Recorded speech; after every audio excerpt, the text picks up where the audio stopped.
اور مجھے موٹر وے پر گرفتار کیا رات 12 بجے. میری گاڑی کو ایسے گھیرا جیسے دنیا کا سب سے بڑا ڈاکو میں ہی. آگے پیچھے جناب پڑے یہاں ایسی میں پکڑ. وہ کار گجرا والے سے ہمیں تعاقب کرتے ہوئے کار آگے پیچھے ہوتی تھی. تو میں نے پوچھا ڈرائیور سے یہ کون ہے؟ کہتا پتہ نہیں کون ہے. میں نے کہا کبھی یہ آگے جاتے ہیں کبھی یہ پیچھے جاتے ہیں. وہ ہمیں گجرا والے سے گھیر کر لائے. ہمیں نہیں پتا تھا بھئی یہ ایجنسیوں کی کار ہے. انہوں نے مجھے پکڑا تو پکڑ کر میری گاڑی پر قبضہ کر لیا. ڈرائیونگ سیٹ پر وہ افسر بیٹھ گیا.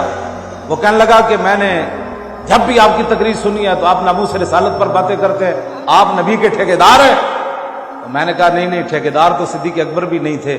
وہ بھی کہتے تھے اطیعونی ما اطاعت اللہ ورسولہ فإن عصیت اللہ ورسولہ فلا طاعۃ لی علیکم. میں نے کہا انہوں نے بھی ٹھیکیداری تو نہیں کی. کہا کہ میرے پیچھے اس وقت تک چل رہا ہے جب میں اللہ رسول کے پیچھے چلوں, اور اگر اللہ رسول کے میں پیچھے نہ چلوں تو پھر صدیق کی اطاعت تم نے نہیں کر رہے. میں نے کہا پاگل, ٹھیکیدار تو صدیق اکبر بھی نہیں ہے. تو انہوں نے کہا پھر تو کون ہے؟ میں نے کہا میں چوکیدار.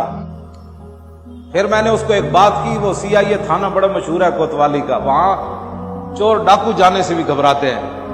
ہاں جی, وہاں لے جاتے ہیں, وہاں اندر جا کے اندر پھر اور اندر جا کے بند کرتے ہیں. 3 مراحل سے گزار کر پھر اندر جا کے بند کرتے ہیں. تو وہاں مجھے لے گئے. رستے میں پھر اس نے بات اور کوئی نہیں کی. میں نے کہا بات سن, یہ جو تو نے مجھے تانا دیا نا, یہ تانا اس وقت تھا اوباما.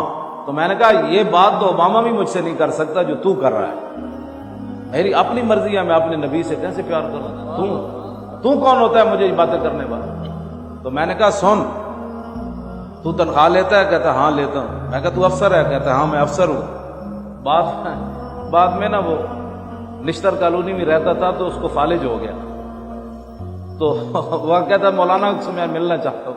میں نے کہا آپ بات کسی اور سے جا کر ملو, مولانا سے کیا ملنا. کہنے لگا ان کی مجھے بد دعا لگ گئی. میں نے کہا واللہ میں نے بد دعا نہیں کی آپ کے. اب بھی وہ فالج زیادہ بیچارہ پڑا ہوا ہے. وہ مولانا عبدالستار خان نیازی علیہ رحمہ فرماتے تھے کہ مجھے جن لوگوں نے برفوں میں لٹایا تھا نا سہیوال جیل میں, 2 بندے تھے. انہوں نے پہلے مجھے مارا ختم نبوت کے مسئلے میں, پھر 2 برفوں کے بلاگ میں لٹایا. تو مولانا فرماتے تھے میں لندن گیا دورے پر, تو ایک آدمی میرے پاؤں میں پڑ گیا. کہنے لگا خدا کے لیے مجھے معاف کر دو, خدا کے لیے مجھے معاف کر دو. تو میں نے کہا اٹھو, آپ کو پتا ہے نا وہ بڑے گرم آدمی تھے. میں نے کہا اٹھو بدتمیز, پاؤں میں گرتے, اٹھو بات کرو کیا کرو. وہ کہنے لگا ہم 2 آدمی تھے, حکومت کے کہنے پر آپ پر ظلم کیا تھا, تو ایک تو بڑی گندی موت مرا اور مجھے حکومت نے پیسے دیے, میں باہر آ گیا. تو خدا کے لیے مجھے بڑی بیماریاں لگی ہوئی ہیں, معاف کر دو. تو نیاز صاحب فرمانے لگا, میں نے کہا بھاگو, میرا اللہ معاف کرے تو کرے, میں نہیں معاف کروں گا.